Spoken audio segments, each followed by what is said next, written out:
All right. Today we will be reading and talking about chapter 1168 of One Piece, The Snows of Elbaf. Oh, that's nice. The opening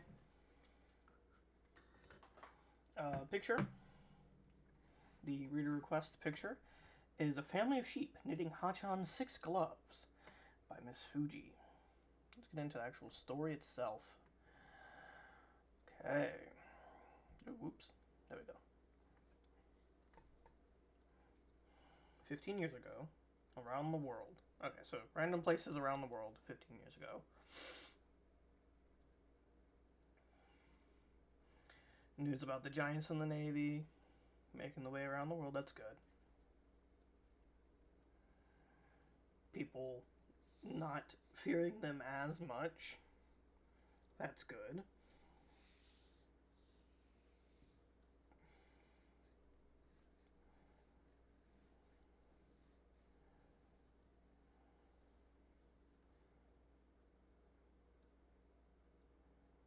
Okay, yeah, and Elbaf goods are being shipped around the world. That's okay. On Elbaf.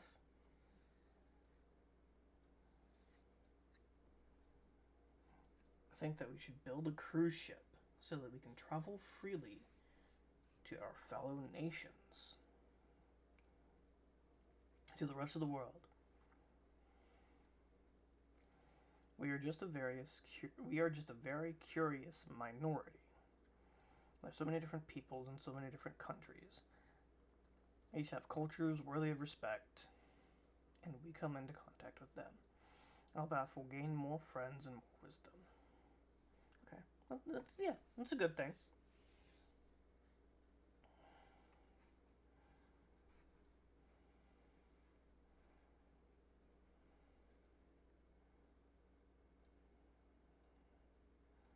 And then at the Walrus School, the kids are playing ball.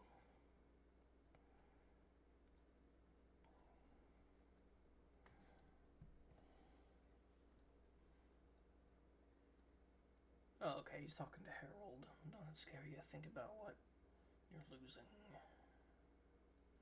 I no longer think of military light as our national strength.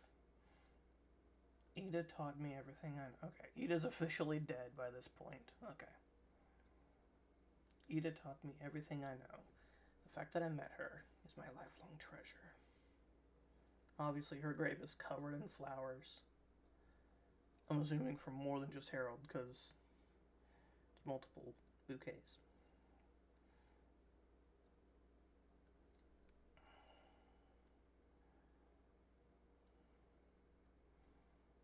Ida praising him for making the country less violent and war torn. That's good.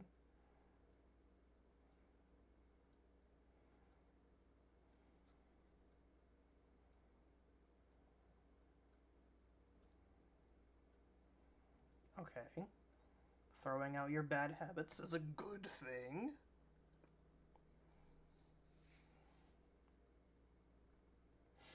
However, I would not be surprised if there's gonna eventually be but like, being a warrior slash having a military isn't a bad thing part to this. There's a lot of commentary on specifically getting rid of the warrior stuff.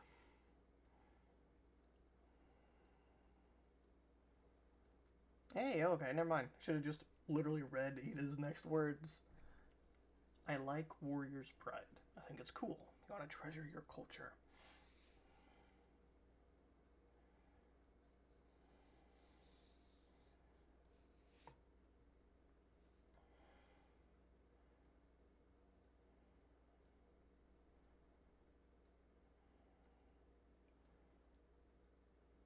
Oh, yeah, Arden's little brother. To me, that's what he's always been.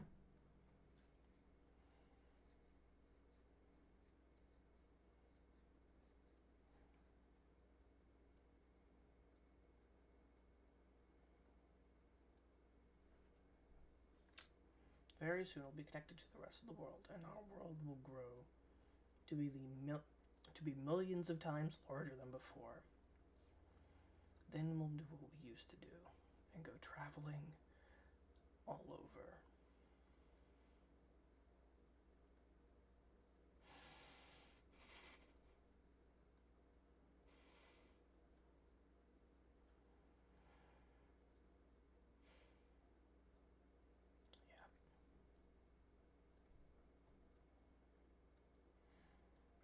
Alright, 14 years ago, we are at the year of Harold's death. Shanks has gone missing.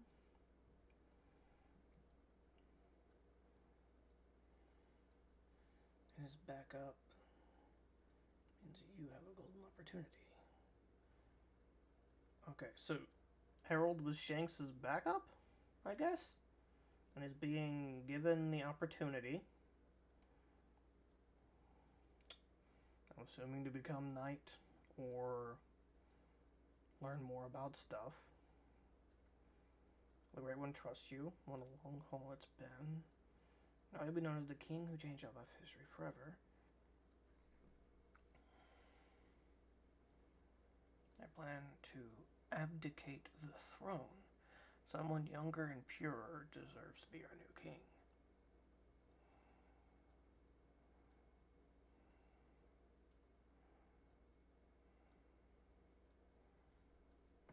Okay.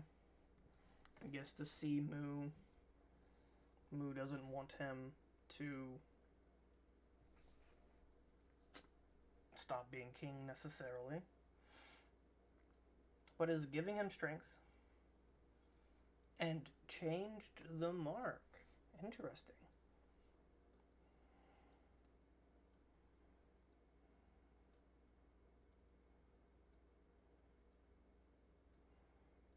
He is more than a monster. At this point, he's a weapon. Gee. If that isn't a little bluntness, Jiro.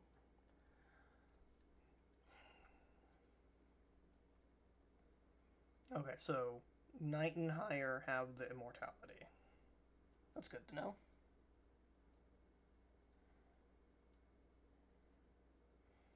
Now we'll create an abyss on Elbaf. That will be thy bond to us. And that's complete. That's fine. To do any after that. Thy wish will be granted. Elbaf will be welcomed among the world government's member nations. So he died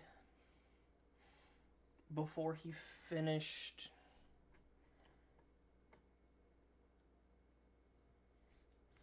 doing the abyss, or like right after it. Oh wait, he had the shoulder spikes the entire time. Okay, just want to double check that. Okay.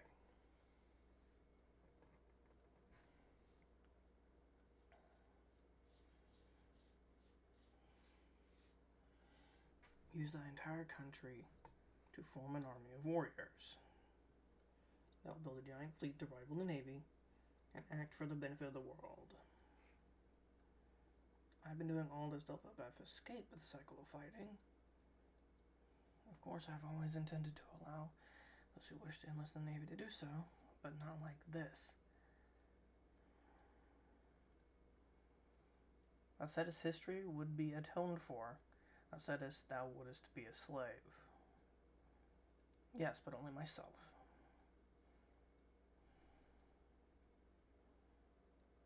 Do not speak back.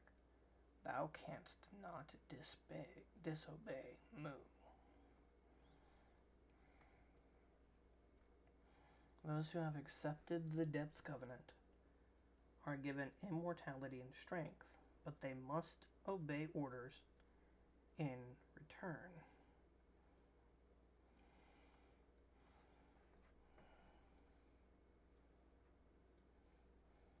So, are Emu's powers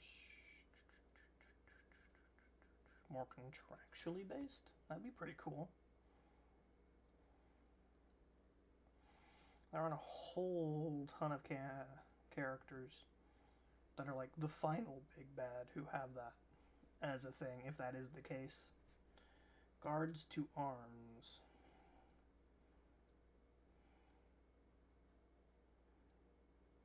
Bring chains. Tie me to this pillar.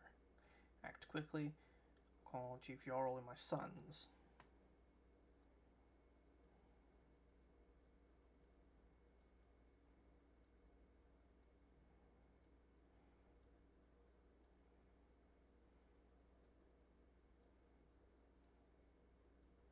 Okay, now we have Loki and Jarl coming. That makes sense.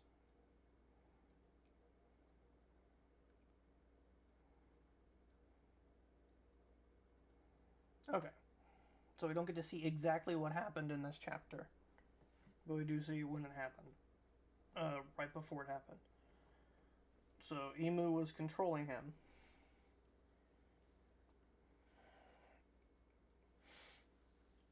Okay, we don't have really anything extra to go with on this. They're just filling in a couple more blanks. The most interesting thing is the tattoo changes when you receive more power, but along with the power, you have to follow orders. You are compelled to follow orders. So I'm assuming that's why Saturn died at the end of Elbaf, at the end of Egghead, is because he failed to follow orders to Emu's. What's the word I'm looking for? To the extent Emu wanted. Which I mean, that makes sense. According to Emu, Saturn failed. That's why he died, because he's, I would assume, even farther into the contract. He has the Abyss level contract. Okay, that's really cool. I'm assuming, not next week, but the 21st, we will see more and learn more. Can't wait to see what that's about.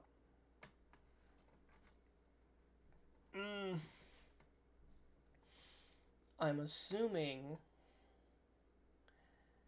if I'm remembering the silhouette properly, he might wind up... No. It might not have been anyone being demonified. It might have just been the people trying to hold him down while he's killing them due to Emu's command, essentially.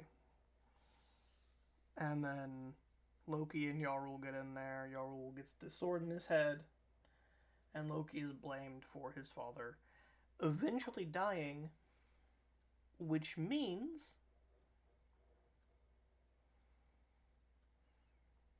we might wind up learning. I'd be surprised if we don't end up learning by the end of this arc.